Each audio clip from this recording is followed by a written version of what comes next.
Salam dan bahagia Bapak Ibu Guru hebat. Jumpa lagi dengan saya Lina Husona SPD, CGP Angkatan 9 BGP Maluku, asal Kabupaten Maluku Tengah. Kali ini video saya tentang berbagi pemahaman modul 1.4 Budaya Positif di sekolah saya SMK Negeri 11 Maluku Tengah.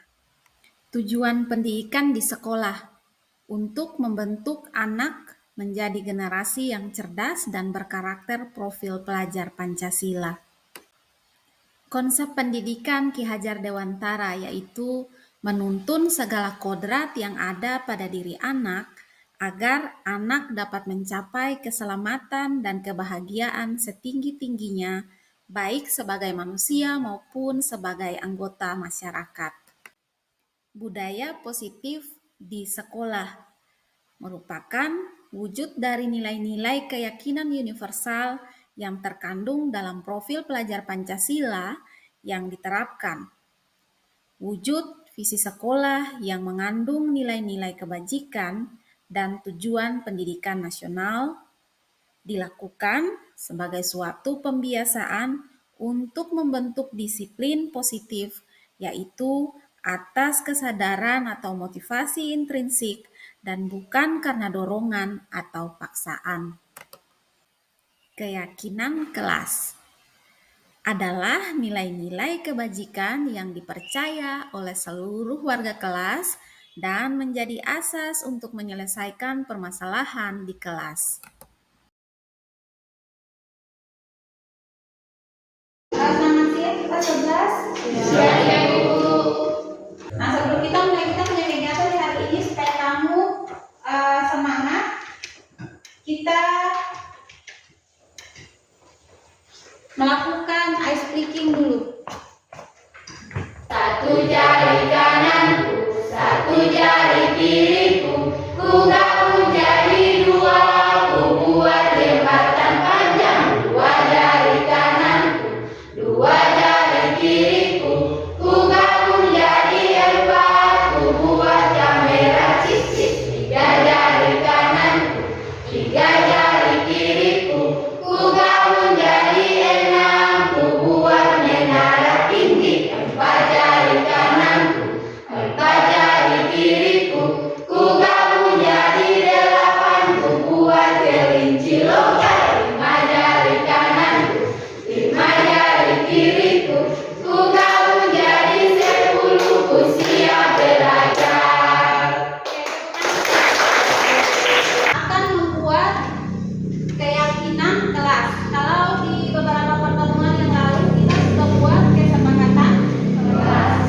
Ada beberapa kesepakatan yang sudah ditulis ya, yang nanti akan kita buat menjadi keyakinan kelas. Keyakinan kelas tadi yang saya bilang itu berhubungan dengan nilai-nilai kebajikan, nilai-nilai kebajikan universal. Nah, apa yang sudah kita sepakati tempoh hari bisa disampaikan? Sudah punya kesepakatan ya. Sekarang kesepakatannya mau kita buat menjadi suatu keyakinan yang memiliki nilai-nilai kebajikan. Oke. Yang pertama, saya tulis di depannya.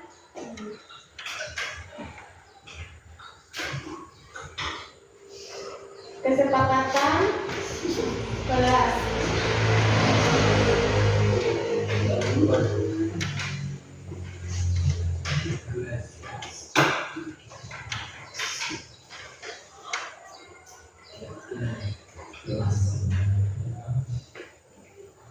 Nah, kesepakatan kelas yang pertama.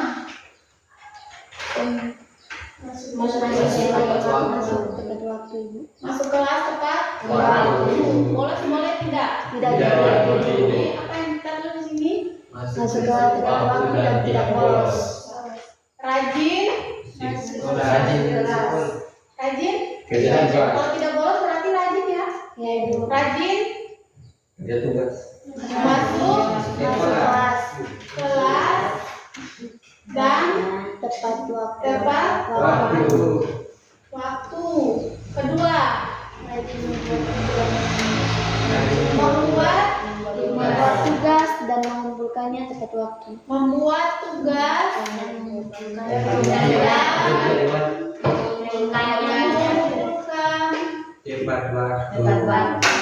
tepat waktu.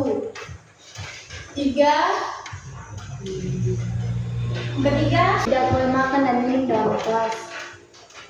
makan dan minum Saat Saat istirahat.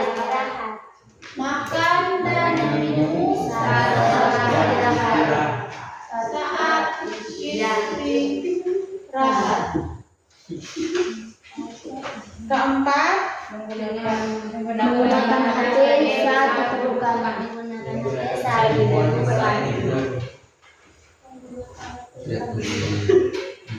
menggunakan HP saat saat dibutuhkan.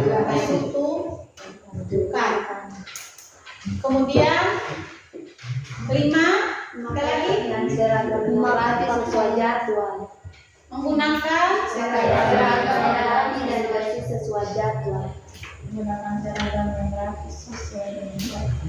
seragam rapi Dan versi sesuai jadwal. jadwal. 6,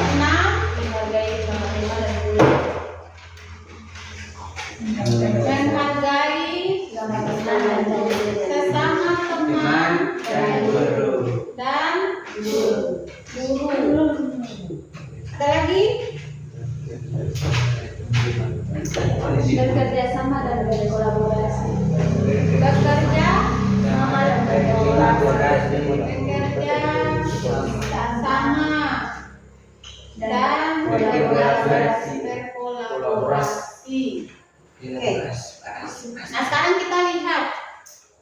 Ini kesepakatan kelasnya ya, ada 7 poin. Semuanya sepakat atau ada yang mau ditambahkan? Sepakat, Ibu. Sepakat.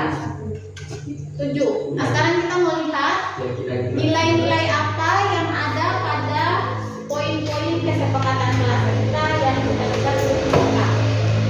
Ya. Rajin masuk kelas dan tepat waktu. Ada nilai apa di sini? Disiplin. Nilai Disiplin dan disiplin. Oke. 2. Membuat tugas dan mengumpulkan tepat waktu. Disiplin dan tanggung jawab. Disiplin dan tanggung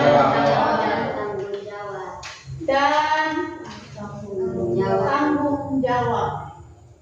3. Makan dan minum saat jam istirahat. Disiplin.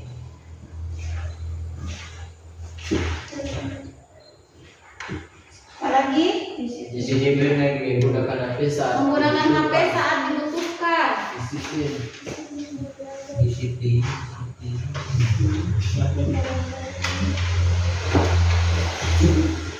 Kemudian Menggunakan seragam rapi sesuai jadwal. disiplin Dan tanggung jawab. ada nilai apa di situ lagi kalau pakai seragam yang rapi ada nilai apa di situ? Nilai tertiban. Kalau rapi kelihatannya bagaimana? Sopan. Oke, sopan. Kalau rapi kelihatannya? Tidak. Kalau rapi kelihatannya enggak. Ini menggunakan seragam sesuai dengan jadwal, ada nilai disiplin, Keindahan. ada nilai keindahan. Kalau rapi kelihatannya indah ya.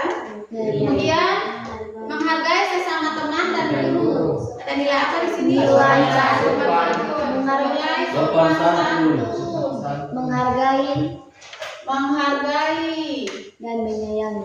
Dan kasih sayang. menghormati. Apalagi nilai kasih Kasih sayang. kasih sayang. 7.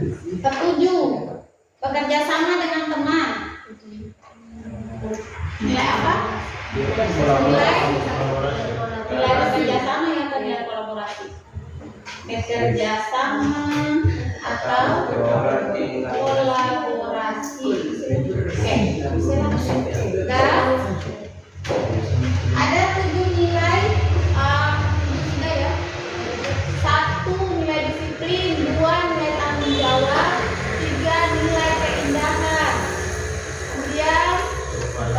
lagi.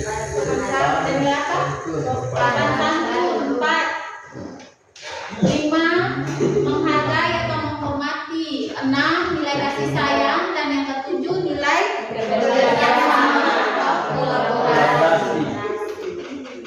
Oke. Berikut yang mau kita lihat tampak dan tidak tampak. Maksudnya tampak dan tidak tampak di sini adalah yang dilakukan dan tidak dilakukan. Nah, misalnya nilai disiplin, ya kesepakatannya adalah rajin masuk kelas dan tepat waktu. Tampaknya Di dalam kelas. Tampaknya rajin masuk kelas. tampak Rajin masuk kelas tepat waktu. tidak tampak. Kalau nilai disiplin yang pertama, rajin masuk kelas dan tepat waktu. Tampak kalau Masuk. tampak kalau Rajin masuk kelas. rajin masuk kelas Tepat waktu. dan tepat Waktu. waktu. Apalagi membuat kalau tidak tampak di sini Tidak rajin masuk kelas dan tidak masuk kelas. terlambat masuk kelas tepat waktu. Bolos dan terlambat. Kemudian membuat tugas dan mengumpulkan tepat waktu. Tampak kalau Membuat melakukannya tepat waktu. membuat tugas Tepat waktu. dan mengumpulkannya tepat waktu. tepat Waktu. waktu. Tidak tampak kalau Tidak tidak buat tugas dan dan terlambat. terlambat Mengumpulkannya. mengumpulkan. Oke. Makan dan minum saat istirahat. Tampak kalau makan dan minum saat istirahat.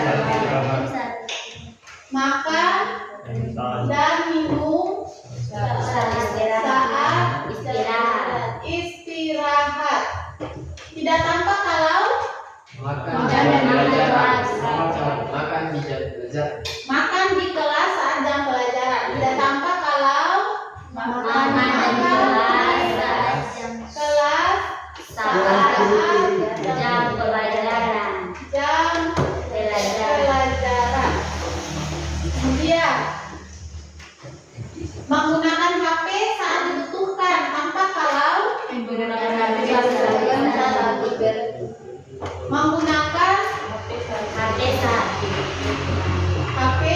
saat dibutuhkan itu waktu bagaimana? Saat belajar. Saat Membuat tugas. membuat tugas.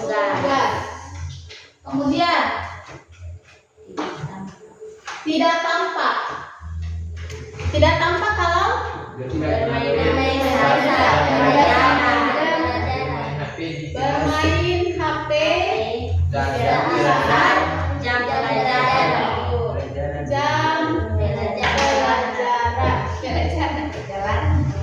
Yang kelima, menggunakan seragam rapi sesuai jadwal. Tampak kalau menggunakan seragam sesuai jadwal.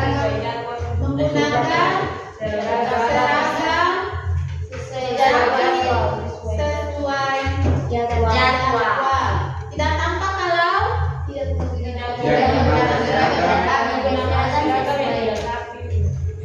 tidak rapi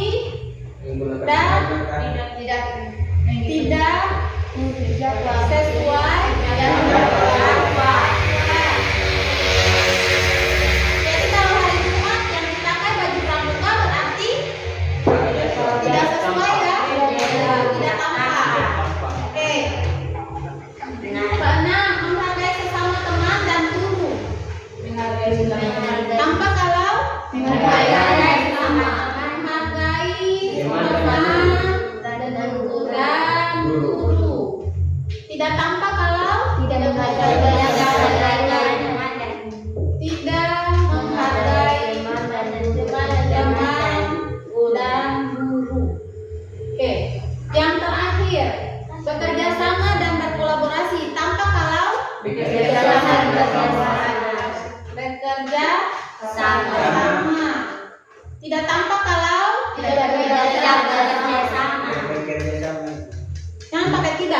Tadi di sini apa tadi?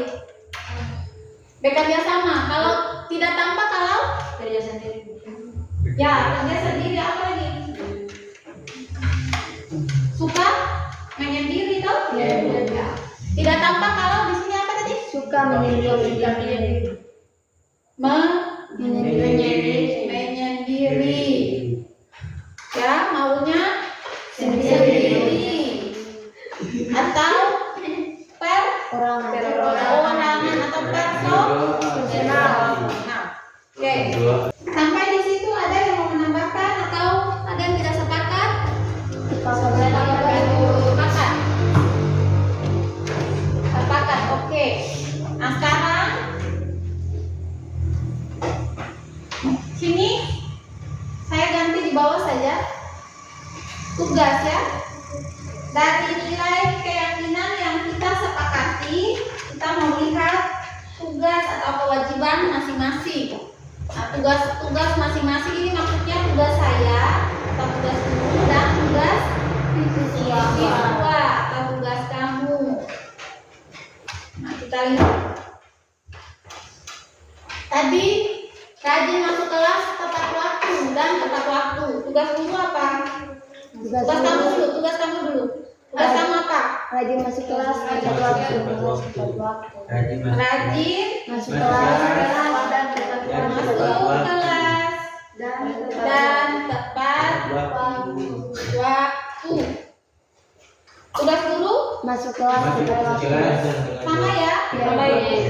Sama. Sama. Rajin masuk kelas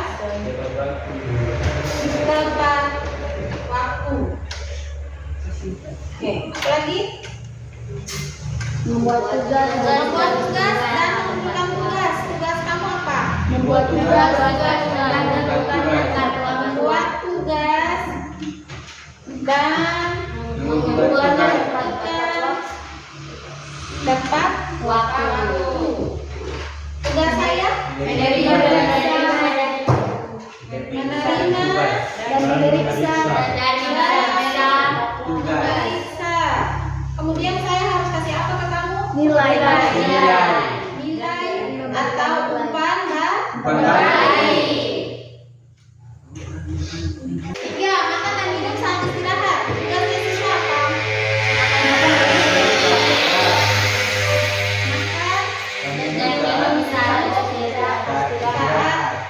istirahat. Oke, tugas saya Sama ibu. sama. Ya, makan dan minum juga saat istirahat. Oke. Kemudian menggunakan HP saat dibutuhkan. Tugasnya kamu Menggunakan HP saat dibutuhkan untuk mengerjakan tugas. menggunakan HP saat mengerjakan tugas. Tugasnya saya Sama ibu. sama ya. Menggunakan HP saat Oke. Ya, menggunakan seragam rapi sesuai jadwal. Di sini tugas kamu menggunakan seragam Rapi sesuai jadwal. Oke. Tugas saya sama ibu. menggunakan seragam rapi sesuai jadwal. Apalagi menghargai sesama teman. Tugasnya kamu apa? Menghargai Menghargai teman dan guru. Tugas saya apa? Menghargai siswa dan sesama guru atau sejawat. Ya. Kemudian bekerja sama dan berkolaborasi. Tugasnya kamu apa di sini?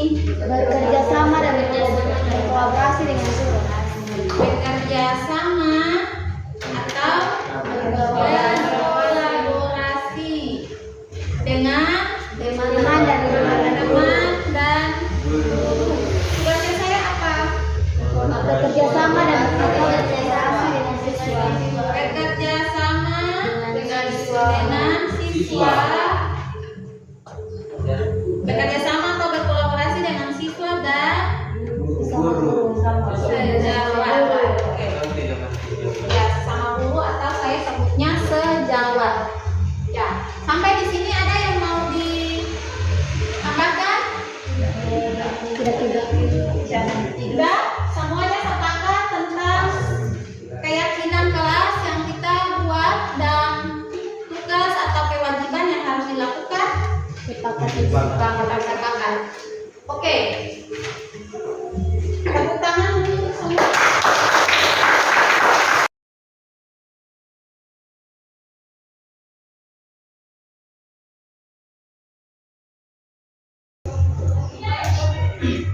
Selamat siang Bapak Guru. Hari ini kita akan mulai kegiatan oleh Ibu Lina Husona. Sebelumnya kami mengucapkan terima kasih atas kehadiran Bapak Ibu Guru atas meluangkan waktu dan kesempatannya di pagi ini. Dan kita akan mulai dengan kegiatan diseminasi budaya positif. Yang terhormat Bapak Kepala Sekolah SMK Negeri 11 Maluku Tengah, yang kami hormati Bapak Ibu Guru, para Wakasek Kurikulum, Wakasek Humas atau yang mewakili Sapras, maupun Bapak Ibu Dewan Guru serta staf tata laksana. Selamat siang. Assalamualaikum warahmatullahi wabarakatuh.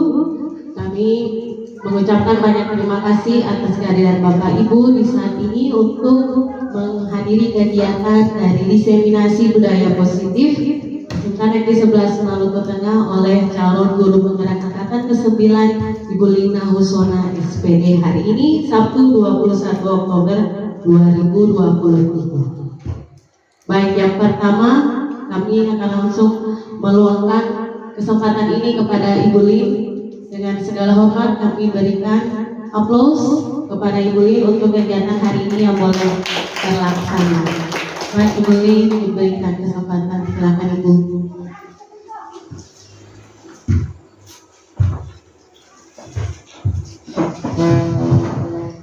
Selamat siang Bapak Ibu Guru yang saya hormati. Tidak lupa, mohon maaf Bapak Kepala Sekolah. Di siang hari ini saya berterima kasih sekali atas support moral dari Bapak Ibu semua sehingga boleh meluangkan waktu ada di dalam ruangan ini untuk menyukseskan acara di siang hari ini, yaitu diseminasi budaya positif yang merupakan alur dari proses pendidikan guru penggerak angkatan 9 yang sementara saya jalani.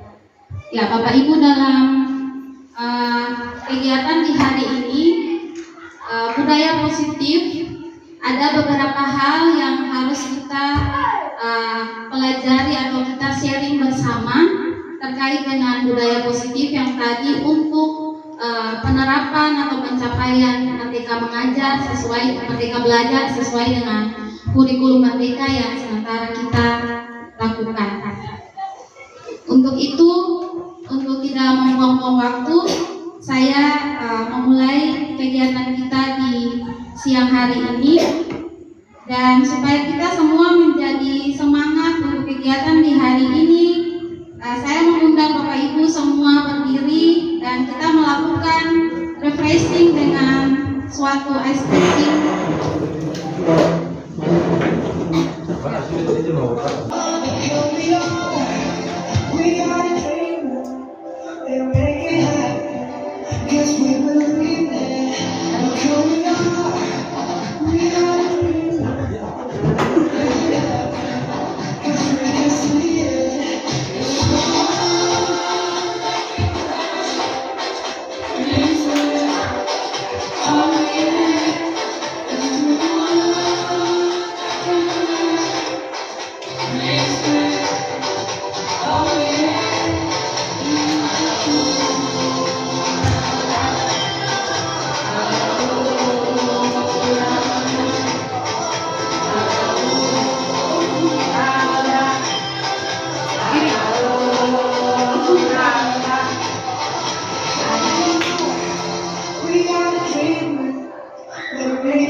Ya Bapak Ibu, semoga kegiatan hari ini membuat kita semua bisa mewujudkan mimpi kita untuk menjadikan SMK 11 lebih baik lagi ke depan. Boleh minta izin, Ibu calon guru penggerak, Ibu, teman-teman semua. Kebetulan hari ini ada pertemuan bersama dengan kepala sekolah Bapak SMS karena Ibu Kali sama Pak istrinya Pak Gubernur akan melakukan kunjungan ke Teluk Bapudi terkait dengan stunting. Oleh sebab itu hari ini jam 10 ada pertemuan besar-besaran di Solo. Jadi kita mohon izin, mohon maaf, itu sampai selesai. Semoga teman-teman semua bisa bersabar mengikuti kegiatan ini dengan baik, dan tentu kegiatan ini akan memberikan imbas kepada teman-teman yang punya masa kerja sudah melebihi 5 tahun, bisa tahun depan mungkin ada yang bisa melahirkan seperti Ibu Din lagi. Barangkali begitu, Ibu Din kita mau izin. Baik Pak. Ya Bapak Ibu, ini peta konsep ini apa yang akan kita saling berbagi. Jadi budaya positif ini tujuan utamanya adalah kita mau memupuk karakter profil pelajar Pancasila Bapak Ibu. 6 materi Bapak Ibu untuk mendukung budaya positif tadi. Di antaranya disiplin positif dan nilai-nilai kebajikan, kemudian teori motivasi, hukum dan penghargaan dan restitusi, kemudian keyakinan kelas, kebutuhan dasar manusia dan dunia berkualitas, posisi kontrol guru, dan segitiga restitusi. 6 poin tadi bukan hal baru yang Bapak Ibu baru pernah dengar, terutama untuk Bapak Ibu guru, rekan-rekan yang sudah senior. Ya Bapak Ibu, ada 3 pertanyaan pemantik di depan, Bapak Ibu boleh merespon. Yang pertama, hukuman dapat mendisiplinkan anak. Bapak Ibu setuju atau tidak? Setuju. Ya, terdengar ada yang setuju dan ada yang tidak setuju. Yang kedua, pemberian hukuman dengan hal positif seperti membaca atau membersihkan halaman sekolah dapat meningkatkan disiplin anak. Bapak Ibu setuju? Ada yang setuju, ada yang tidak setuju Bapak Ibu? Semuanya setuju. Yang ketiga, memberi penghargaan dapat meningkatkan motivasi belajar anak. Untuk yang ketiga Bapak Ibu setuju? Ya. Sepertinya 100% setuju dengan poin yang ketiga. Baik Bapak Ibu, kita lihat yang berikut. Yang pertama dalam budaya untuk menerapkan budaya positif, yang pertama yang harus kita lihat adalah disiplin positif dan nilai-nilai kebajikan universal. Ada satu ilustrasi di sini Bapak Ibu. Ketika kita mengepalkan tangan, anggaplah di dalam kita punya genggaman ini ada sesuatu yang berharga. Kita genggam. Biasanya kalau ada sesuatu yang berharga di tangan kita genggamnya kuat. Nah Bapak Ibu bayangkan kalau ada teman kita atau seseorang yang berusaha mau ambil atau membuka kita punya genggaman tangan ini, apa yang hendak kita lakukan atau reaksi seperti apa yang akan kita tampakkan Pak Ibu. Mungkin Bapak Ibu yang di sebelah kanan saya.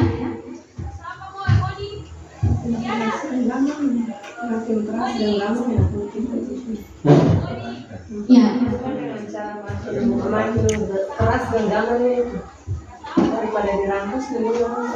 Menurut Ibu Evi akan dipertahankan. Ada Bapak Ibu yang lain di samping kiri saya, Ibu Ice mungkin. Bagaimana Ibu Ice? Sama dengan Ibu Evi? kalau umpamanya hal yang berguna atau penting yang menurut kita itu sangat berguna dan bermanfaat, pasti genggaman itu semakin erat, jadi semakin kebal, jadi semakin kita menunjukkan bahwa tidak ingin dilepas sesuatu yang berharga itu. Kita mau lepas genggam itu terlepas, itu tergantung pada diri kita. Apa yang melatar belakangi kita membuka atau menutup genggaman kita. Kita lihat selanjutnya Bapak Ibu. Ya, tadi ilustrasinya berhubungan dengan kita punya paradigma atau kita punya sudut pandang tentang kontrol Bapak Ibu. Nah, dalam teori kontrol atau teori pilihan yang disampaikan oleh seorang pakar psikolog, di sini miskonsepsi atau biasanya kita salah paham, miskonsepsi atau salah paham, salah pemahaman.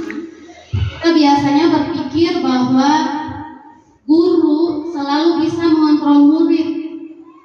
Yang kedua, penguatan yang efektif itu selalu bermanfaat.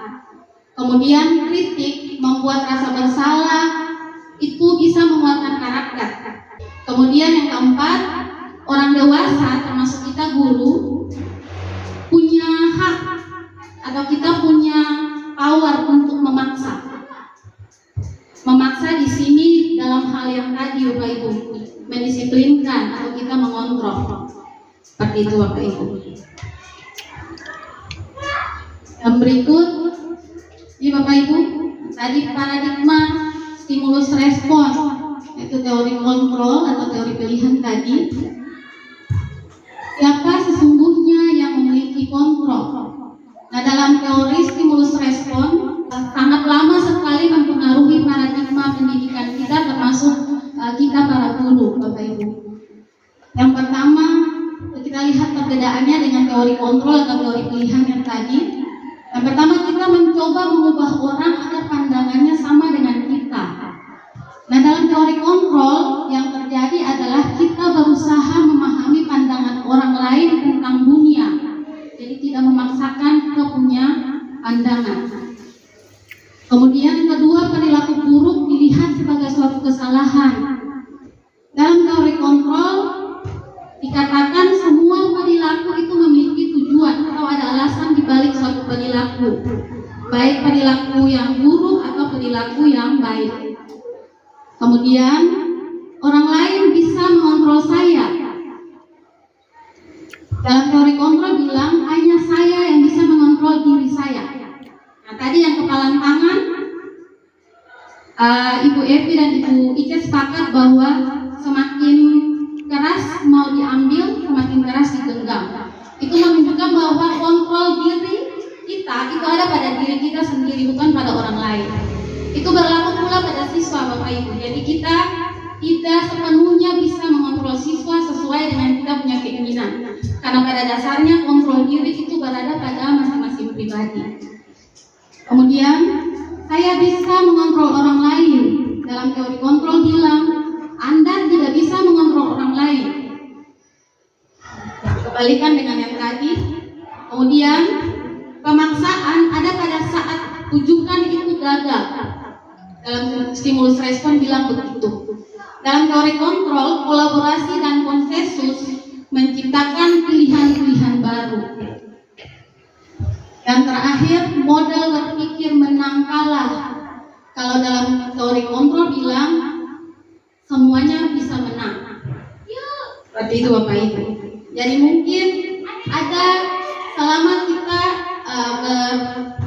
berkecimpung di dalam dunia pendidikan sebagai pendidik, mungkin selama ini termasuk saya juga masih terjebak di dalam teori stimulus respon ini.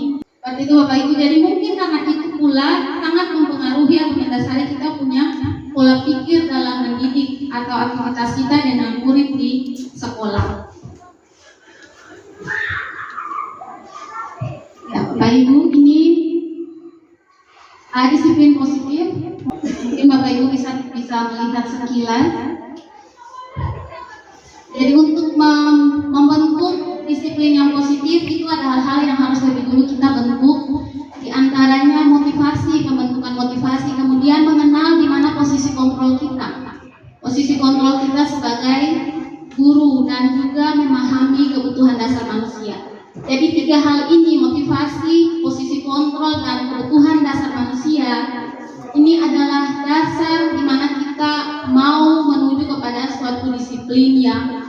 positif.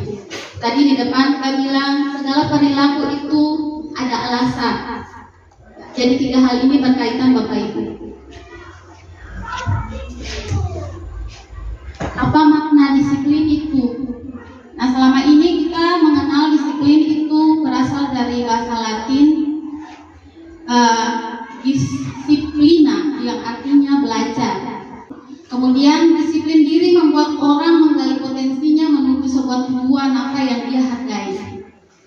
Yang berikut, dalam budaya kita, maka disiplin telah berubah menjadi sesuatu yang dilakukan seseorang pada orang lain untuk mendapat kepatuhan. Kecenderungan umumnya adalah menghubungkan kata disiplin dengan ketidaknyamanan, bukan dengan apa yang kita hargai. Jadi disiplin kebanyakan kita maknai itu sebagai bentuk mengontrol orang. Nah, hal ini juga terjadi kepada siswa. Kita semata-mata membentuk disiplin ke siswa itu karena dari guru, tapi di siswa sendiri itu belum terbentuk atau belum termaknai dengan sepenuhnya apa itu disiplin bagi siswa sendiri. Bapak Ibu, berhubungan dengan disiplin positif yang perlu ditanamkan yaitu nilai-nilai kebajikan universal. Nah, nilai-nilai kebajikan universal seperti disiplin, kejujuran, kasih sayang, kolaborasi, itu sebenarnya sudah ada di dalam kita punya profil pelajar Pancasila, Bapak Ibu. Seperti yang di depan, ada kebinekaan, ada beriman, bertakwa, mandiri, bernalar kritis, kreatif. Nah, kebajikan universal ini sudah ada di dalam profil pelajar Pancasila. Nah, kita masuk di dalam teori motivasi, hukuman, penghargaan, dan restitusi. Seperti yang kita ketahui, motivasi ada 2 ya Bapak Ibu. Ada motivasi eksternal atau yang kita kenal dengan motivasi eksternal atau Bapak Ibu? Ya, motivasi dari luar. Kemudian ada motivasi internal, motivasi intrinsik atau motivasi yang berasal dari diri, dorongan yang berasal dari diri sendiri. Nah, motivasi eksternal ini biasanya berhubungan dengan 2 hal. Kalau bukan hukuman berarti hadiah. Nah, hukuman dan hadiah dianggap sebagai bentuk penguatan motivasi. Itu Bapak Ibu. Tapi dalam disiplin positif yang perlu dikembangkan atau perlu ditumbuhkan adalah motivasi intrinsik. Motivasi intrinsiknya terkait dengan apa? Terkait dengan nilai-nilai kebajikan yang tadi. Jadi disiplinnya muncul karena dia menyadari nilai-nilai kebajikan yang ada, yang disepakati atau yang ada pada dirinya sendiri. Merdeka. Menurut Ki Hajar Dewantara, sekarang kita sudah dalam kurikulum merdeka, tapi mungkin saja merdeka yang ada dalam kita punya kepala ini berbeda-beda, walaupun tujuannya mungkin satu, Bapak Ibu. Merdeka menurut Ki Hajar Dewantara artinya tidak hanya terlepas dari perintah, tapi juga cakap untuk memerintah diri sendiri. Begitu Bapak Ibu. Jadi kalau kita punya anak-anak, kita bilang mereka merdeka belajar, tapi ternyata belum bisa memerintah dirinya sendiri, berarti sebenarnya dia belum merdeka.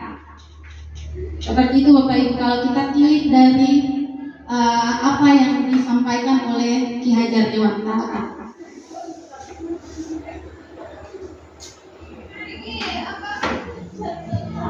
Kita masuk di hukum dan penghargaan. Dihukum oleh penghargaan. Nah, ini menarik Bapak Ibu. Jadi penghargaan tadi yang di depan sebagai salah satu cara untuk memunculkan motivasi. Pada akhirnya tidak selalu baik. Jadi penghargaan itu tidak selalu baik. Mungkin dalam jangka pendek itu baik untuk menimbulkan motivasi, tapi di dalam jangka panjang itu menimbulkan hal-hal seperti yang ada di depan. Jadi pengaruh jangka panjangnya itu bisa menghukum seseorang, kemudian mengurangi ketepatan, kemudian penghargaan itu dianggap tidak efektif, dan yang terakhir penghargaan merusak hubungan Bapak Ibu. Dan ini pun baru saya sadari ketika ada di dalam pendidikan guru penggerak, hal-hal yang sebelumnya kita anggap itu biasa, tapi ternyata itu luar biasa, menghasilkan atau memberi dampak yang ternyata tidak selalu baik menurut kita. Nah, mungkin ini juga yang kita punya anak-anak alami Bapak Ibu, tapi kita tidak sadari. Seringkali kalau kita rapat kan kita bilang ada anak ini yang dari kelas 10 11 biasanya dia dapat nilainya bagus, paling tinggi di kelas. Tapi setelah kelas 11 kelihatan motivasinya mulai turun. Nah mungkin saja karena hal yang ini Bapak Ibu, karena selalu nilainya bagus, jadi dia jadinya tidak lagi menghargai proses seperti itu. Nah itu dampak buruk dari penghargaan yang bisa kita lihat di sekeliling kita Bapak Ibu. Ada Bapak Ibu yang lain yang punya pengalaman terkait dengan dihukum oleh penghargaan? Bapak Ibu mungkin mau berbagi? Mem Santi? Oke, tidak ada. Ibu Ona? Tidak? Ya. Saya lanjut. Nah ini ada hal-hal juga yang terkait dengan dihukum oleh penghargaan itu Bapak Ibu, menurunkan kualitas. Jadi yang tadi saya bilang ada anak yang sebelumnya dia nilai selalu bagus, dapat nilai peringkat di kelasnya, tapi waktu kelas 11 menurun dia punya nilai. Jadi penghargaan itu juga bisa menurunkan kualitas diri seseorang Bapak Ibu. Kemudian penghargaan mematikan kreativitas. Terlalu banyak diberikan penghargaan, kreativitasnya bisa jadi bukan meningkat tapi malah mati Bapak Ibu. Kemudian penghargaan mengurangi motivasi intrinsik. Yang tadi saya bilang kalau terlalu lama diberikan, maka penghargaan itu dia akan bergantung pada motivasi ekstrinsik. Kalau diberikan penghargaan motivasinya tetap baik, tapi ketika penghargaan itu tidak ada lagi, motivasinya menurun. Kalimat-kalimat apresiasi kebajikan yang bisa kita berikan kepada siswa sebagai ganti penghargaan yang tadi. Bapak Ibu bisa perhatikan ada 7 contoh tindakan guru. Mungkin ada beberapa di antaranya yang sudah pernah kita lakukan atau mungkin sering dilakukan. Contoh, mencatat 100 kali di dalam buku kalimat saya tidak akan terlambat lagi karena terlambat datang ke sekolah. Jadi karena datang terlambat dia disuruh tulis 100 kali saya tidak akan terlambat di buku. Menurut Bapak Ibu ini hukuman atau konsekuensi Bapak Ibu? Konsekuensi hukuman menurut Bapak Mas. Jadi ada yang mengatakan itu konsekuensi, ada hukuman. Kemudian lari mengelilingi lapangan basket 2 kali karena terlambat hadir di sekolah, hukuman. Murid diminta untuk push up 15 kali karena tidak menggunakan masker, hukuman. Menggantikan atas tugas teman dengan yang telah dicoret-coret, konsekuensi. Kemudian membersihkan tumpahan air di meja tulis karena tersenggol saat belajar, konsekuensi. Murid disuruh untuk tidak mengenakan sepatu, itu tidak mengenakan ya Bapak Ibu. Murid disuruh tidak mengenakan sepatu seharian di sekolah karena sepatunya bukan warna hitam, hukuman atau konsekuensi? Hukuman. Lari mengelilingi lapangan basket 2 kali karena terlambat 10 menit untuk pelajaran PJOK. Oh ini kayaknya Kak Endi yang mesti jawab. Bagaimana Bapak Guru PJOK? Hukuman atau konsekuensi? Menurut Pak Endi hukuman. Bapak Ibu yang lain hukuman atau konsekuensi? Hukuman. Baik, kita lihat. Ya. 1, 2, dan 3 itu hukuman. Jadi lari-lari, push up, tulis 100 kali itu hukuman. Mengganti kertas yang dicoret dan membersihkan tumpahan air itu konsekuensi. Kemudian disuruh tidak mengenakan sepatu, hukuman. Kemudian lari mengelilingi lapangan basket 2 kali di jam PJOK itu konsekuensi.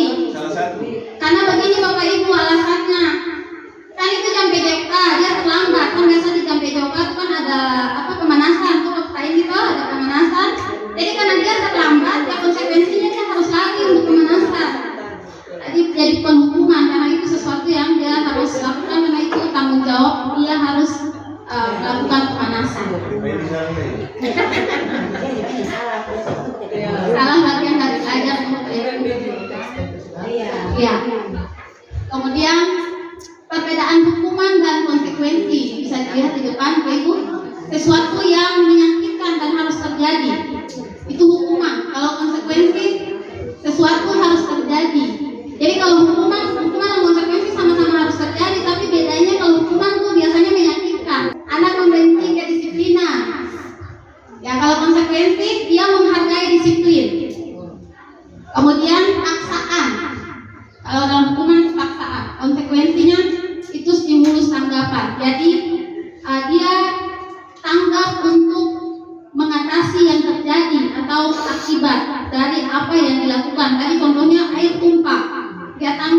dilakukan adalah membersihkan. Konsep diri yang buruk, jadi hukuman itu membangun konsep diri yang buruk. Nanti anak menganggap bahwa dia selalu melakukan kesalahan atau apa yang dia lakukan kayaknya tidak ada benar-benarnya di mata kita Bapak Ibu Guru. Sedangkan konsekuensi membangun konsep diri yang baik. Jadi dia paham apa yang dia lakukan, kalau harus diperbaiki maka dia harus perbaiki. Anak belajar untuk menyembunyikan kesalahan. Kalau konsekuensi anak belajar untuk mematuhi peraturan. Nah, karena takut dihukum biasanya dosen mau bilang, Pak Ibu. Jadi ciri-ciri dari anak-anak yang sering menyembunyikan sesuatu atau berbohong, kata kita orang Ambon kalente, itu mungkin saja karena takut dihukum. Sekarang kita sampai di restitusi. Kita tinggalkan penghargaan dan hukuman. Ada salah satu cara juga untuk meningkatkan disiplin yang positif, yaitu restitusi. Restitusi adalah proses menciptakan kondisi bagi murid untuk memperbaiki kesalahan mereka sehingga mereka bisa kembali pada kelompok mereka dengan karakter yang lebih kuat. Restitusi juga merupakan proses kolaboratif yang mengajarkan murid untuk mencari solusi atas masalah mereka dan membantu murid berpikir tentang orang seperti apa yang mereka inginkan. Jadi mau jadi apa mereka atau tujuan mereka, tujuan yang mulia, dan bagaimana mereka harus memperlakukan orang lain. Berarti itu Bapak Ibu untuk restitusi. Ada 9 ciri restitusi. Jadi restitusi itu bukan untuk menebus kesalahan, namun untuk belajar dari kesalahan. Yang kedua, memperbaiki hubungan. 3, itu sebuah tawaran, bukan sebuah paksaan. 4, restitusi menuntut untuk melihat ke dalam diri. Yang kelima, mencari kebutuhan dasar yang mendasari tindakan. Tadi di awal saya bilang semua perilaku itu ada alasannya. Kenapa melakukan itu pasti ada alasan. Kemudian 6, restitusi diri adalah cara yang paling baik. 7, fokus pada karakter bukan tindakan. Kemudian fokus pada solusi. Jadi dan yang ke-9 terakhir, mengembalikan murid yang berbuat salah kepada kelompok. Nanti kita lihat selanjutnya di yang paling terakhir Bapak Ibu ada lanjutannya. Kita lanjut saja dulu. Nah, tujuan dari restitusi ini adalah untuk menyingkirkan identitas gagal. Identitas gagal itu yang mana? Yang tadi berbuat salah. Kalau menghukum anak, kalau kita menghukum anak, berarti kita membiarkan anak dalam identitas gagalnya. Jadi dia tidak mengenali kesalahannya dan tidak menemukan solusi untuk memperbaiki apa yang tadi salah.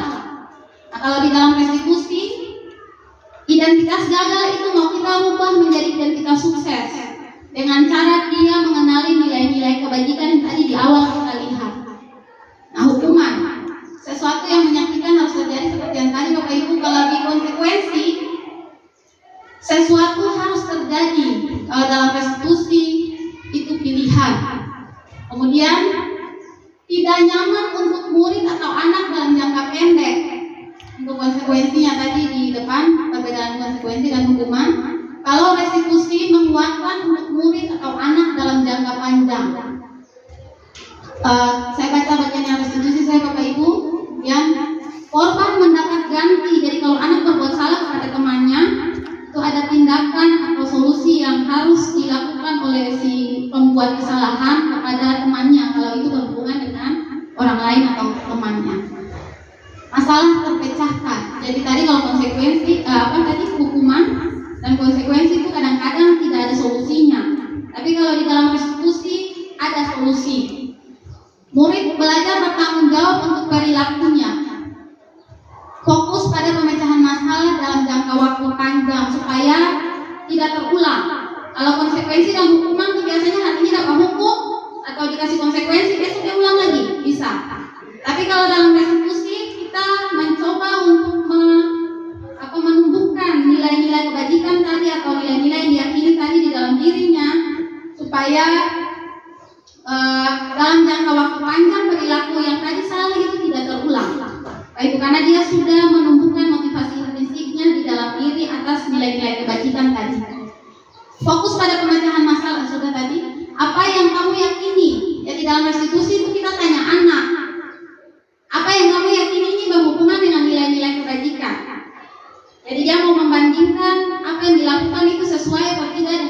nilai-nilai kebajikan tadi. Kemudian murid atau anak menghormati dirinya dan orang lain. Jadi restitusi juga mengajarkan anak untuk menghargai dirinya sendiri dan juga menghargai orang lain. Selanjut di keyakinan kelas. Ibu. Nah, mengapa tidak peraturan kelas saja ya? Mengapa harus keyakinan kelas? Nah, ternyata itu ada bedanya. Mari kita lihat sama-sama. Mengapa kita memiliki peraturan yang harus menggunakan helm ini? Kalimat-kalimat romantik Bapak Ibu. Kenapa kita pakai helm saat mengendarai kendaraan roda 2? Ibu Fit juga yang sering-sering bawa motor. Menghindari kecelakaan. Menghindari kecelakaan. Kalau Ibu Ona sama. Ya. Adakah Bapak Ibu yang pakai helm karena takut dapat tilang?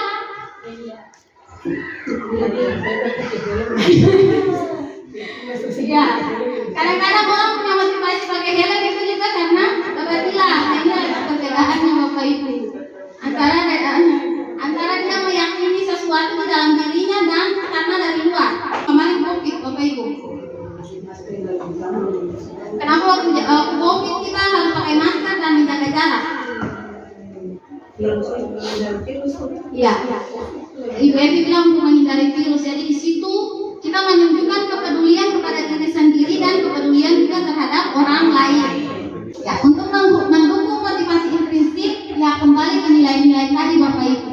Nilai keyakinan supaya motivasi intrinsiknya bertahan lama dan tinggal menjadi bagian karakter dari pribadinya, maka nilai-nilai keyakinan tadi yang harus kita tanamkan di dalam diri anak-anak. Harus membuat lingkungan kita menjadi positif. Lingkungan yang positif yang mana tadi? Kalau kamu suka hukum siswa itu kamu kan yang suka begitu lah Bapak Ibu. Kalau terlambat di luar. Tapi sekarang saya mulai masuk kelas saja, nanti habis itu baru saya tanya kenapa terlambat dan lain sebagainya. Nah, lingkungan positif seperti itu harus kita buat untuk supaya tadi nilai-nilai itu dia bisa berkembang. Kalau kita masih ada di dalam lingkungan yang negatif, tetap dengan hukuman dan konsekuensi, maka budaya positifnya tidak bisa terwujud. Kemudian keyakinan kelas. Nah, di dalamnya itu ada peraturan kelas. Nanti di belakang baru kita lihat kenapa keyakinan kelas itu harus dibuat. Jadi dari peraturan itu kita detailkan lagi menjadi keyakinan kelas. Yaitu keyakinan kelas itu berisi nilai-nilai kebajikan yang tadi Bapak Ibu. Jadi tujuan dari budaya positif yang harus pertama kita buat yang menjadi intinya itu adalah peraturan kelas yang mungkin nanti kita kembangkan menjadi peraturan sekolah. Sekarang kita lihat ini Bapak Ibu. Tadi kalau peraturan selalu kembalikan buku ke tempatnya. Jadi keyakinan kelas itu nilai apa yang ada di situ? Nilai kebajikan apa? Nah, kita lihat sama-sama Bapak Ibu. Selalu kembalikan buku ke tempatnya. Kalau misalnya mereka ke perpustakaan harus kembalikan buku ke tempatnya. Itu nilai apa Bapak Ibu? Menurut Bapak Ibu ada nilai apa di situ? Ibu Noni bilang nilai tanggung jawab. Ada lagi Bapak Ibu? Nilai apa lagi Bapak Ibu? Santi? Sama? Ya, nilai tanggung jawab. Kemudian dilarang mengganggu orang lain. Ada nilai apa di situ Bapak Ibu? Ibu mungkin dilarang mengganggu orang lain. Ada nilai apa di situ? Ibu Evi ada bisik-bisik menghargai. Ya. Ibu Evi bilang menghargai. Baik menghargai orang lain. Kemudian hadir di sekolah 15 menit sebelum pembelajaran mulai. Wah, ini yang paling sering bilang kan.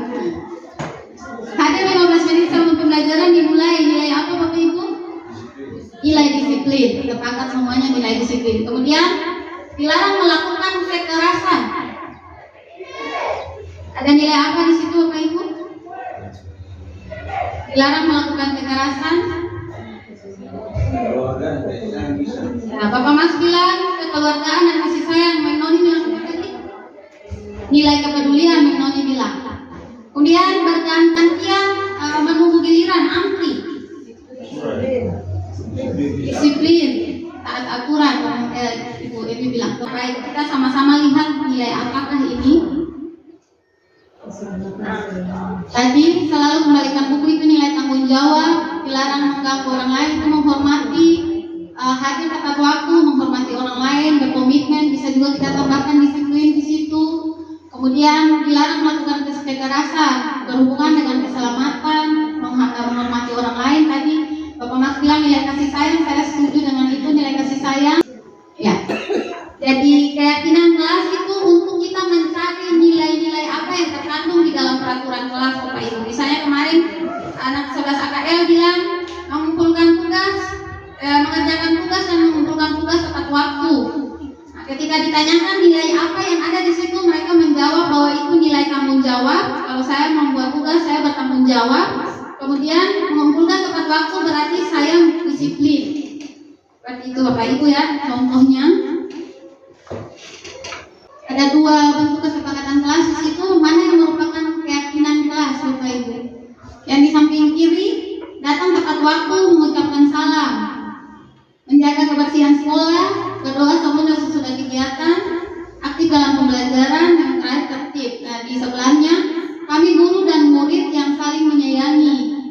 Kemudian kami murid yang semangat belajar, kami murid yang peduli dengan teman-teman. Yang mana yang bisa kita katakan sebagai keyakinan kelas? Ya, di sebelah kanan nanti saya menjawab yang di sebelah kanan. Jadi yang kesepakatan kelas yang di bagian putih. Karena di situ nampak nilai-nilai kebajikan yang kita inginkan.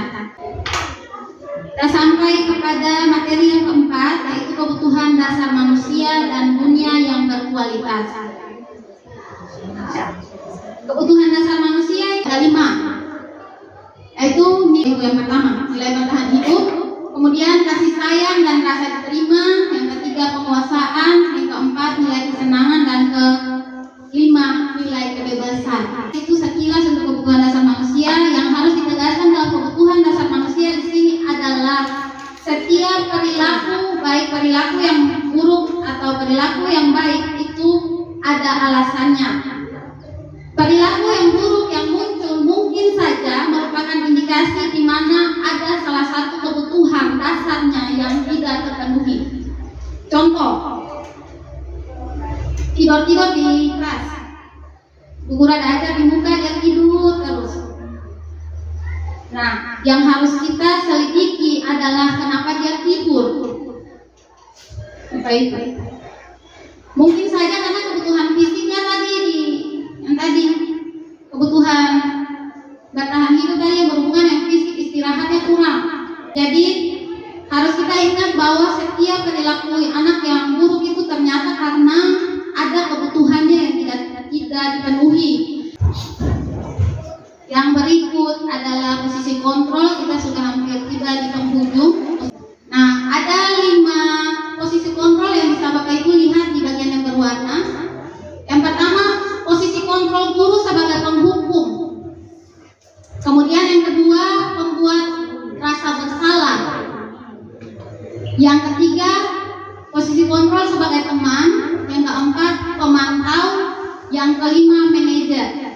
Posisi ideal yang hendaknya dicapai oleh saya dan Bapak Ibu semua adalah posisi manajer. Ini posisi paling top, Bapak Ibu, manajer itu paling top kan? Nah, ini posisi paling top yang harus kita capai. Tapi tentunya untuk mencapai posisi yang top ini prosesnya tidak main-main. Nah, kita lihat yang pertama, menghukum. Saya baca di sini ya Bapak Ibu, mata minus. Kalau kamu tidak melakukannya, awas ya. Kalau saya sendiri awas. Karena kadang-kadang menggunakan kata awas itu ciri-ciri kita menunjukkan posisi kita sebagai seorang yang menghukum. Kemudian hasil dari kita melakukan hal itu adalah berontak. Kemudian kaitan dengan dunia berkualitas. Jadi dunia berkualitas ini segala sesuatu yang kita inginkan, yang kita dambakan, yang kita impikan, kita taruh di sebelah situ. Nah, hendaknya kita sebagai guru ada di dalam lingkaran berkualitasnya murid. Seperti itu, jadi dianggap penting oleh murid. Yang bahayanya kalau kita menjadi penghukum, visual benci kita, jadi kita ditempatkan di luar dunia berkualitasnya. Bisa saja karena tadi menghukum murid bilang begini, aku biar ke sana nanti dia habis itu aku marah lagi.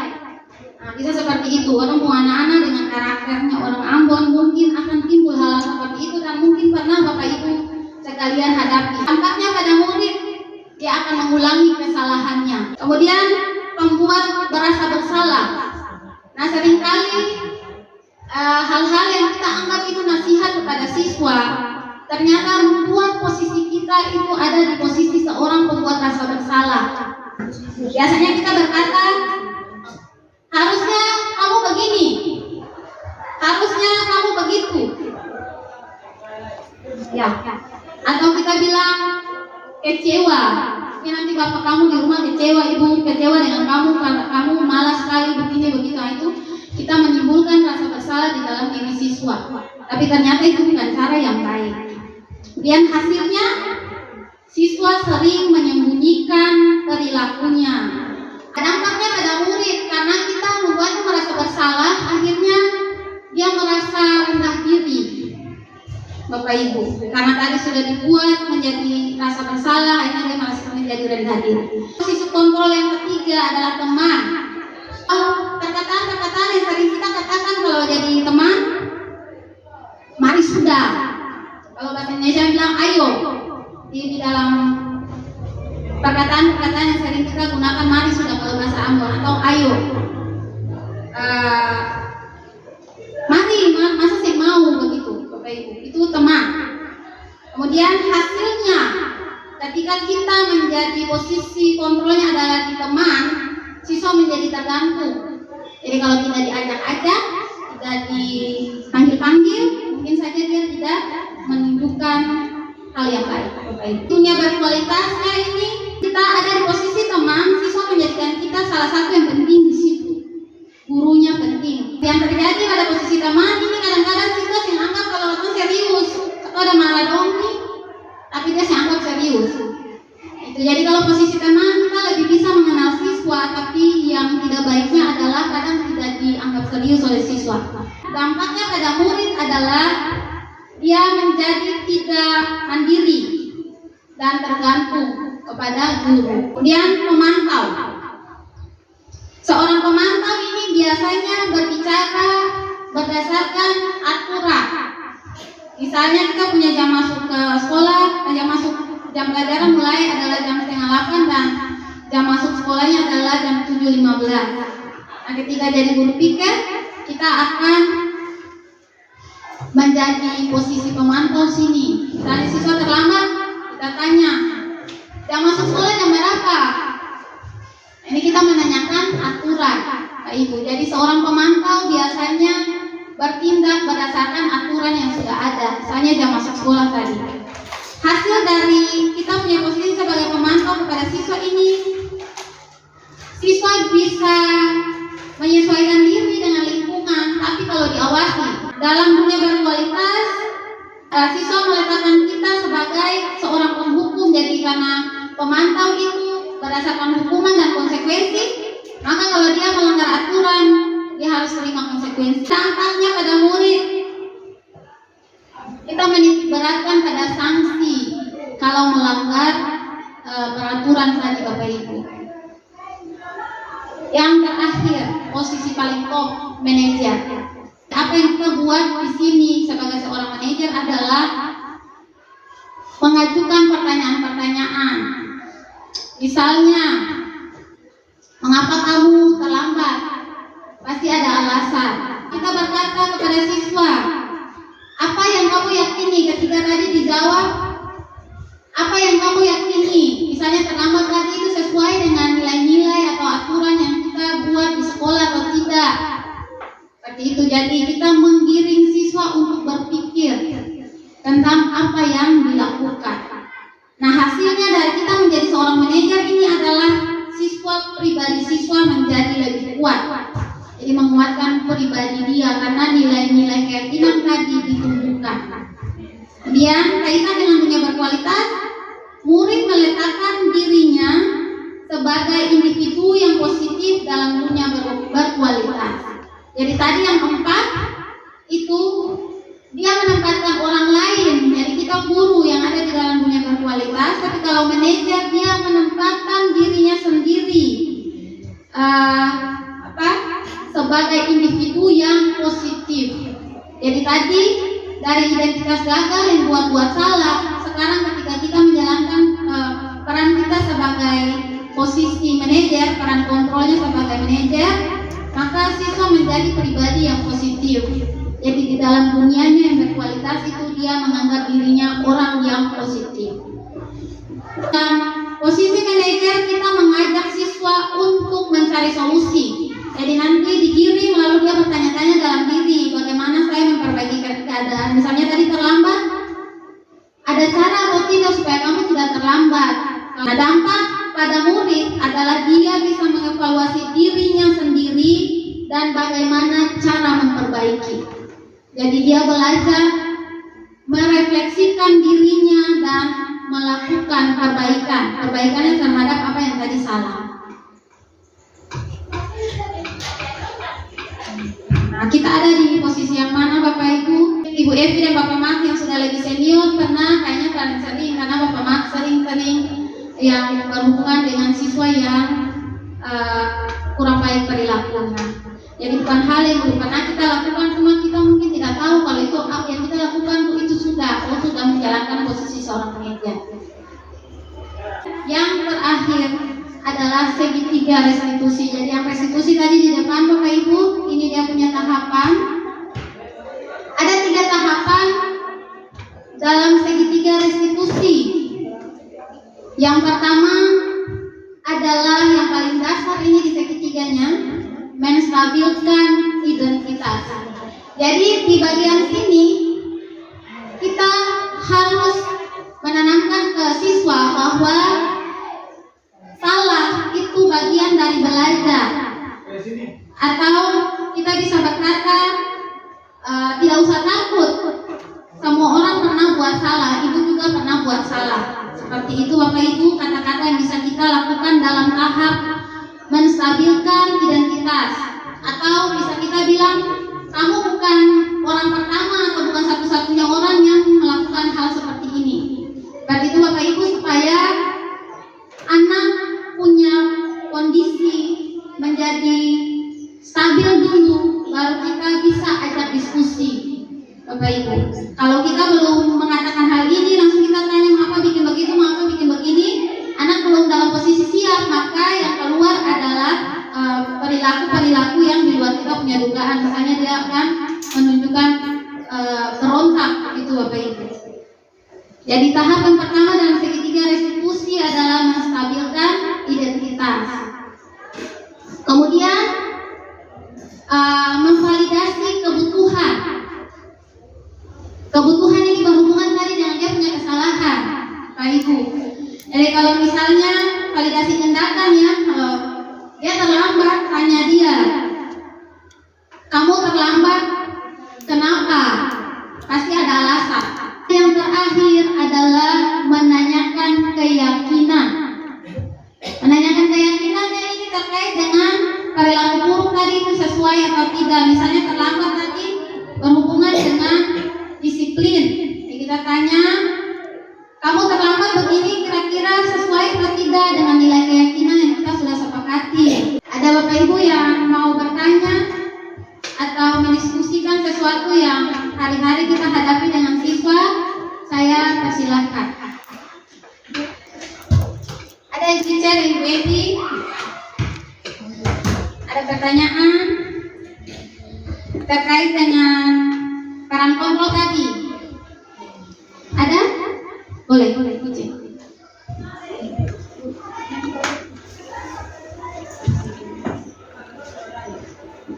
Iya, terima kasih atas kesempatan yang diberikan. Pertama-tama kita mengapresiasikan kegiatan ini dari Ibu Lim, di mana materi ini sungguh luar biasa untuk Katong bisa memahami fungsi kontrol sebenarnya sebagai seorang pendidik. Menarik dengan kegiatan ini, tetapi menggugah emosi yang sebenarnya. Fungsi kontrol kita sebagai seorang pendidik ketika kita berhadapan dengan karakteristik daripada anak-anak yang mungkin tidak bisa dikendalikan emosinya, sehingga mungkin kita juga bisa lepas dari kontrol tersebut. Tertantang juga untuk materi ini.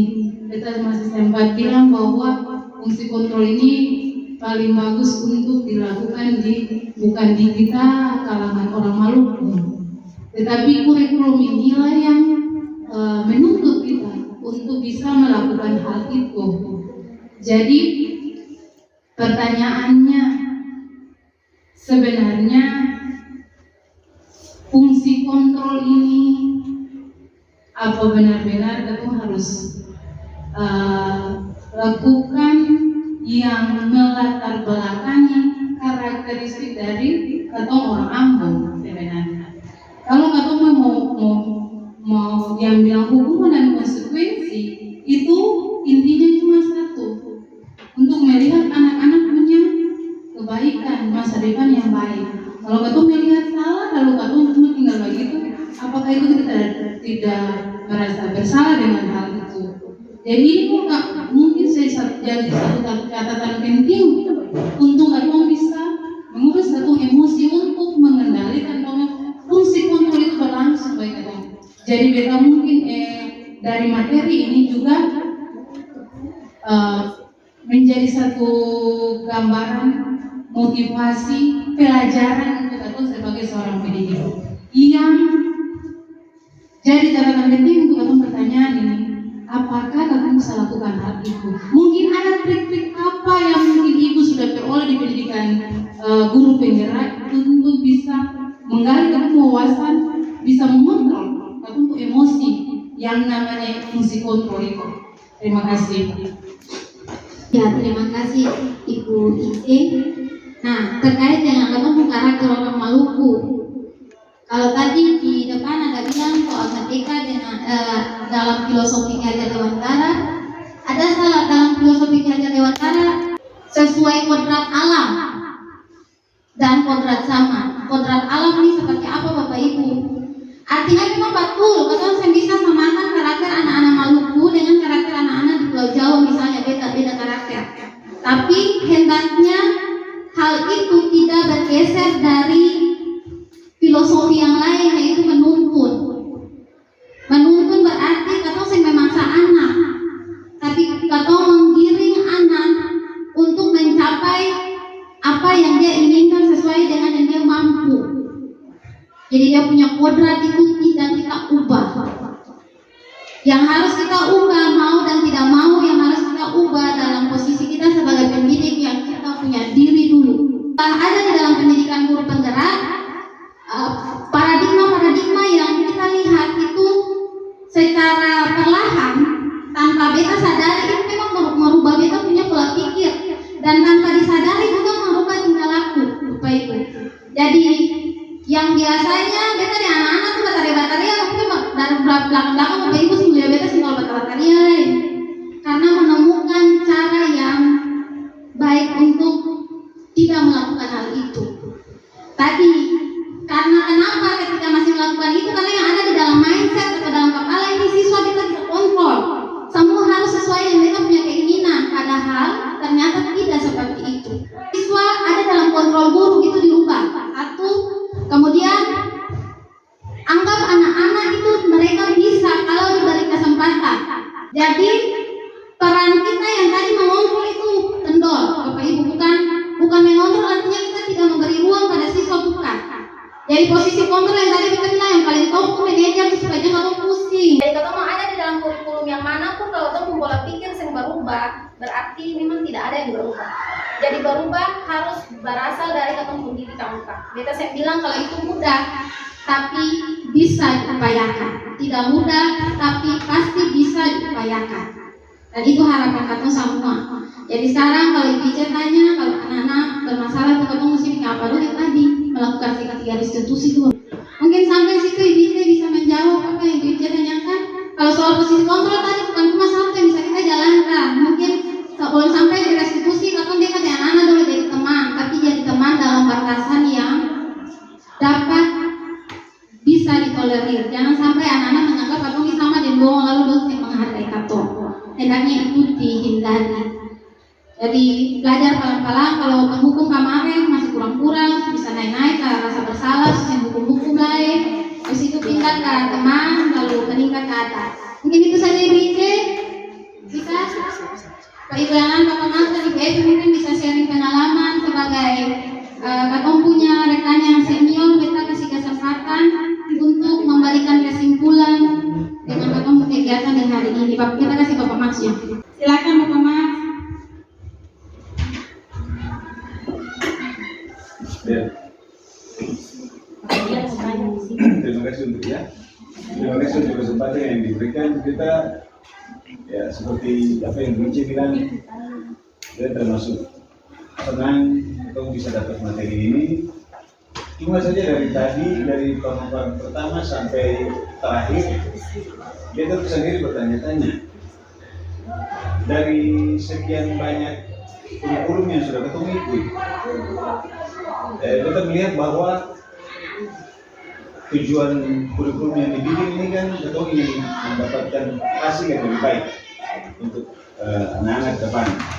Tapi kita berpikir bahwa semakin banyak penerapan kurikulum ke depan, semakin baik.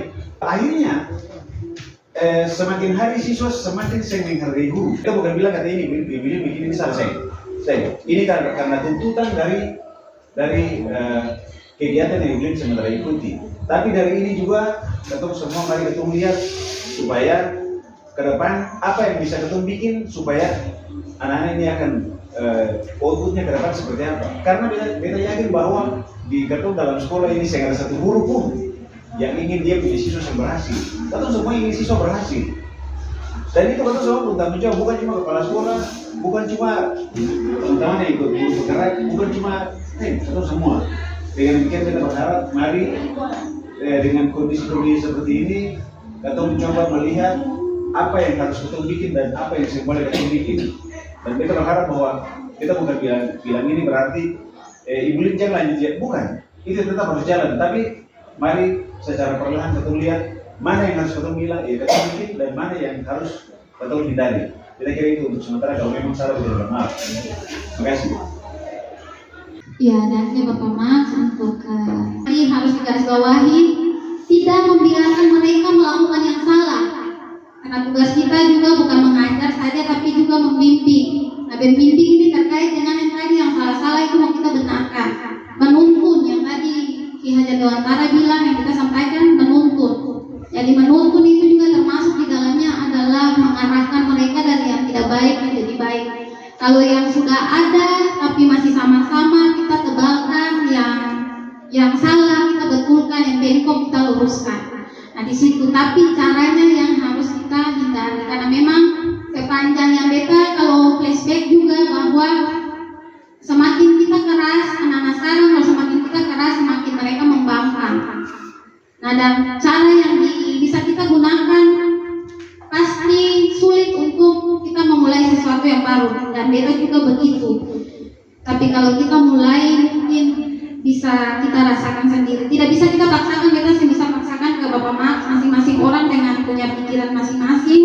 Ya beta sampaikan di sini apa yang harus beta sampaikan saja. Kemudian terkait dengan tadi Bapak Max bilang disiplin, mungkin tadi disiplinnya tidak mengarah kepada hal-hal yang negatif tadi, supaya katong kena masalah. Karena memang ya aturannya sudah begitu dan kodrat zamannya menuntut katong seperti itu. Kalau katong melakukan sesuatu yang merugikan siswa, ya pasti kita kena masalah. Nah, supaya jangan kita terlibat dalam masalah-masalah yang sebenarnya bisa kita hindari. Ya tadi, kalau ada siswa melakukan hal yang salah, kita tangani dengan sebagaimana mestinya. Panggil saja, lalu katong tanya dong alasan mengapa dong bikin begitu, pasti ada alasan. Mari katong sama-sama melihat apa yang mereka butuhkan. Jadi mendisiplinkan mereka dengan melihat lebih dulu. Jadi jangan katong langsung harus begini, tapi katong lihat dari sisi dong dulu. Mengapa dia bikin begini, pasti ada alasan. Pasti ada alasannya. Kemudian menanamkan nilai yang baik. Jadi bukan katong nggak setia, segitiga restitusi itu mengajarkan katong supaya katong mengarahkan kita supaya kita bisa mengajarkan siswa untuk mengenali salah. Begitu Bapak Ibu. Mengajarkan siswa untuk mengenali salahnya dan bagaimana memperbaiki. Pendapat yang sudah disampaikan tidak bisa dipungkiri bahwa zaman berubah. Di kodrat tadi kita baru bilang paling tinggi kodrat alam tadi, jadi katong karakter di Ambon tidak seperti orang di Jawa, tapi itu tidak boleh menyingkirkan nilai-nilai yang harusnya kita terapkan. Kodrat zaman inilah yang harus kita juga ikuti, termasuk kurikulum. Pengetahuan ini dia semakin hari semakin berkembang dan kita juga harus berubah. Kalau kita tinggal begitu berarti ya menggunakan cara yang sama dan mengharapkan hasil yang berbeda, sepertinya tidak bisa kita gunakan. Jadi kalau hasil yang berbeda ya cara juga harus berbeda. Mungkin itu dari beta terkait dengan kodrat zaman tadi. Jadi ya memang anak-anak zaman dulu, zaman ketong, zaman Papa Maxo pasti beda, terasa sama sekali. Kebutuhannya yang harus dilihat tadi supaya itu. Mungkin itu saja yang bisa beta sampaikan terkait dengan materi yang hari ini. Kalau sampai di kurikulum mungkin nanti kalau ada waktu lain lagi kita semua bisa berbagi. Ada pertanyaan lain dari Bapak Ibu lain atau saran atau pendapat atau pengalaman, boleh di silakan. Terima kasih. Kita sangat tertarik dengan kegiatan hari ini. Sudah 9 tahap ya kan. Kira-kira tujuan akhir dari gerak pendidikan guru penggeraknya, beta belum tahu pasti. Minta maaf kalau beta memang mungkin dinilai beta awal beta saya tahu apa. Tapi beta belum ada satu gambaran pun bahwa tujuan akhir dari kegiatan guru penggeraknya ini untuk apa. Tujuan akhirnya itu yang beta belum tahu kira-kira akan seperti apa. Kalau memang usia saya bisa untuk ada di guru-guru ini lain. Yang lainnya mereka harus ketemu baku bantu di sekolah ini semua secara keseluruhan. Sayang saja kalau ibu di sana mungkin atau bisa curi foto-foto atau terapkan akan dikatakan anak-anak nanti. Iya, oke Ibu Esti. Tadi Ibu Esti tentang pertanyaan yang pertama, tujuan akhir dari pendidikan guru penggerak. Jadi tujuan akhir dari guru penggerak ini tidak lari-lari dari mewujudkan profil pelajar Pancasila. Itu Ibu Esti. Jadi yang paling ditekankan di sini yaitu mewujudkan profil pelajar Pancasila. Jadi guru penggerak punya satu tujuan utama yaitu menjadi pemimpin pembelajaran, Pak Ibu. Tapi bukan berarti kita di sini dulu para jauh Pak Ibu sih begitu. Iya, mungkin itu saja. Jadi guru penggerak ini diteruskan untuk menyukseskan kurikulum merdeka. Salah satu tujuannya yaitu membuat siswa menjadi memiliki profil pelajar Pancasila dan menjadi pembelajar sepanjang hayat. Sotong bangun kolaborasi. Mungkin jawabannya itu tadi BF sudah bilang setelah apa yang dilakukan ada perubahan lagi, maka mungkin yang harus kita semua lakukan adalah kolaborasi, semua sepaham dan sependapat. Maka kegiatan hari ini kita harapkan nanti Bapak Ibu semua bisa terapkan di kelas masing-masing, baik guru mata pelajaran maupun guru wali kelas. Mari katong kalang-kalang, jangan katong berpikiran muluk-muluk. Yang pertama, katong mengajarkan anak-anak untuk melihat nilai-nilai kebajikan tadi dulu dari peraturan kelas. Dari mungkin peraturan kelas itu katong bikin pelan-pelan dari mulai dari katong kelas, lalu mangkali akan bisa berubah menjadi sesuatu yang umum di katong sekolah. Jadi pasti perubahan tidak bisa kita lakukan sendiri. Itu sudah pasti. Harus butuh teman-teman semua punya keterbukaan dan kolaborasi untuk melakukannya. Semoga kegiatan di hari ini bisa katong semua terapkan di katong kelas masing-masing, Bapak Ibu wali kelas maupun Bapak Ibu guru mata pelajaran, berubah dari hal yang kecil supaya hal besar juga bisa katong ubah. Itu harapannya. Kalau kita sendiri yang bisa, tapi kalau katong sama-sama mungkin saja bisa. Semoga materi hari ini bisa membawa kita ke paradigma lain yang bisa membawa katong dalam perubahan yang lebih baik untuk SMK 11 yang lebih baik. Terima kasih banyak untuk waktu dan kesempatan yang Bapak Ibu sudah luangkan di saat ini untuk hadir dalam kegiatan di saat ini. Dan katong pun selamat siang. Shalom. Assalamualaikum warahmatullahi wabarakatuh.